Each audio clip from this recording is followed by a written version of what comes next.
ပတ်စော့ပြောင်းတဲ့အပိုင်းကိုပြသပေးသွားမှာပါwall page ရဲ့ညာဘက်အပေါ်တောင်မှာ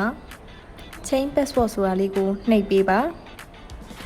စိတ်ဝင်စားလို့ဘောလုံးကောက်ဖွင့်မယ်ဆိုရင် Senior အာကာရဲ့ Viber Telegram နံပါတ်3994893938ကိုယခုပဲဆက်သွယ်လိုက်ပါရှင် Old password ဆိုတဲ့နေရာမှာ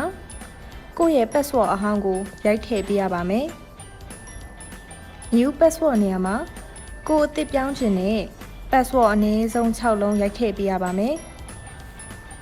Confirm password နေရာမှာကိုယ်အသစ်ပြောင်းထားတဲ့ password ကိုပြန်ရိုက်ထည့်ပေးပါပြီးရင်စိတ်ကိုနှိပ်ပေးပါဒီစလုံးကိုမြင်ရရင် password ကိုအောင်မြင်စွာပြောင်းလဲပြီးဖြစ်ပါတယ် wall page ရဲ့ဘယ်ဘက်အပေါ်ချမ်းမှာရှိတဲ့ spot book ကိုနှိပ်ပေးပါဒါဆိုရင်ပွဲစဉ်တွေရှိတဲ့နေရာကိုပြန်ရောက်သွားပါမယ်ပြီးရင် page ရဲ့ညာဘက်အပေါ်ချမ်းမှာရှိတဲ့ log out ကိုနှိပ်ပြီးကိုပြောင်းထားတဲ့ password အသစ်နဲ့ပြန်ဝင်ကြည့်လို့ရပါတယ်